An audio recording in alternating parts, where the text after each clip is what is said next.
It's so hard to decide what is worth your time and what to actually source to resell on Poshmark and eBay, Mercari, Etsy, wherever you sell. It's hard to decide what's worth your time and what you should spend your time doing, what is going to make you the most money. And I'm going to be getting much deeper than just, hey, if you buy an item for $2 and you sell it for $50, that makes you $48.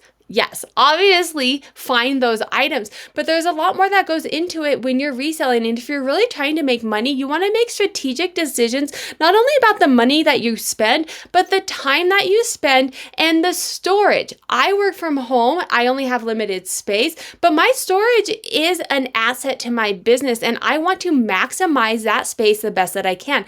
If you are spending money on your storage, you absolutely want to be making the most profit out of your storage space. And so today's video, I'm walking you through how to go through and look at all of these different factors to decide what categories that you sell in are worth the most money to you and where you should be focusing your time. I am including this template. It is for sale in my store. The link is down below. It's like $3, I think, and there's a coupon code down below. If you don't want to go through and calculate and do all this stuff yourself, their template is down below, because I know not everybody likes to do it. So the categories that I focused on, I do women's clothing, shoes, and purses.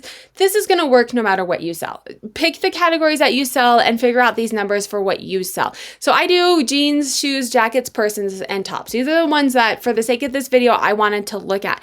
The first thing that I did is I went through and I counted how many of each of these items. On average, I got 5 bins, and I counted how many jeans can I fit in a bin, and on average, how many can I fit? How many pairs of shoes can I fit in a bin? On average, shoes are going to take up a lot more space than jeans. So I went ahead and went through and said, on average, 26 pairs of jeans fit in one bin. And I'm talking these storage bins back here. That's how I store my items. If you store it differently, if you store it on a shelf, or you do clothing and you just store it on a rack, go through, and it doesn't have to be a bin, but how you store it, how many items of these different types of categories that you sell and can you get. You can see I can fit the most tops in a bin. So if you stop there, you'd say, hey, you can fit the most tops in a bin. Just focus on tops. You can fit the least amount of jackets, focus on, or stop selling jackets. But there's a lot more that goes into this. So then the next thing that I went through and did is I only take photos. I send my photos to a virtual assistant. I will link a video up above on how to decide if a virtual assistant is right for you, but I send them to virtual assistants. So what my next part of my process is taking photos. How many items, how many of each of these categories can I take photos of in 1 hour? If you are also doing your listings, include that in this number. So how long it takes you from start to finish, photos, measurements, listings, whatever you do that's included in that bubble, put that number in this. For me, jeans, I can cruise through some jeans.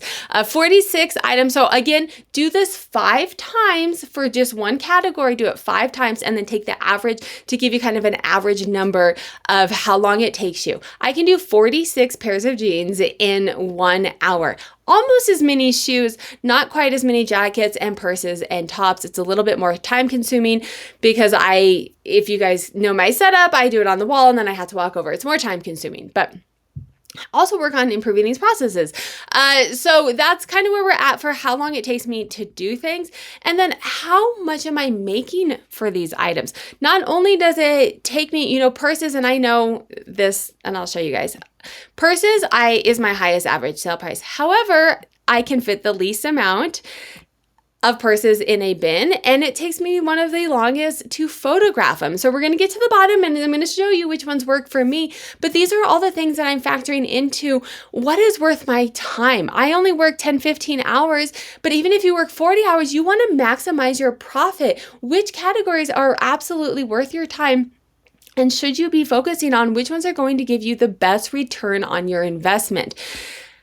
Not only is profit important, it's important to know how many items are selling. If you're making a killing on profits, your average sale price on profits are great, but they're not really selling, right? Like if your sell-through rate, how many items you've sold out of how many you have for sale, if your sell-through rate and it takes them longer to sell, they're sitting in a bin longer, that's taking up room for something else that could sell, right? So we're gonna also have to know our sell-through rate.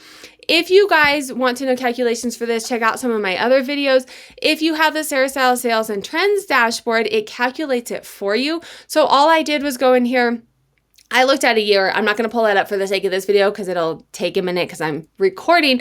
But I looked at a year to get a good average.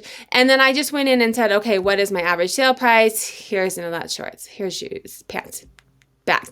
My sell-through rate would be this, and my average profit would be this, right? So it has all that information in the Sarah Style Sales and Trends dashboard.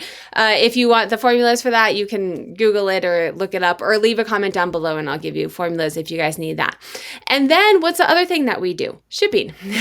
How long does it take you to ship? And I will say I have an NA here because it takes me roughly the same to do it all.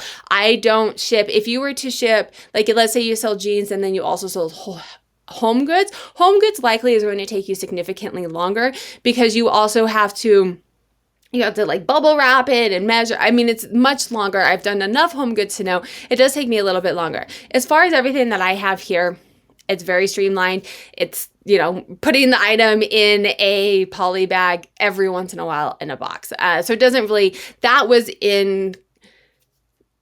not important to me. It didn't matter to me, but if it does, go ahead and put those numbers. Again, time yourself for 5 times, take the average of how long it takes you to do each one of your categories. Now let's look at the profit. These are the information that we knew, and then I'm going to go ahead and break it down to figure out which of these categories makes me the most money and is the best return on my investment. So profit per bin, I'm just taking per bin, which category is giving me the biggest profit. But we're not going to stop there, right? Because we have our time and we have our sell through. And then if you did shipping, we had that as well. Your profit per bin, if I was just focusing on which bin category makes me the most money, that's going to be jeans. 842. That is the largest number, shoes being the least because I can fit. Oh no, actually jackets being the least because jackets are big. I can fit the least amount of jackets in a bin. But let's take a look at my profit because my jackets sell much higher than my jeans. So even though I can have less of them in there, does it make me more money because I have less of them?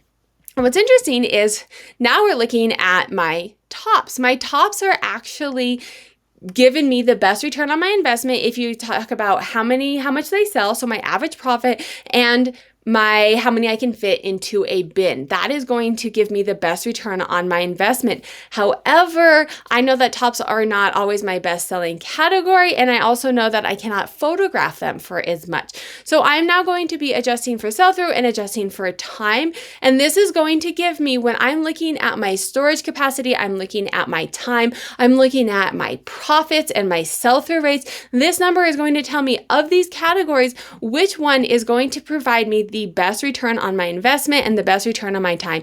And it's going to be jeans. Jeans is the clear winner here. I can fit the most in there. I can photograph the most for the time.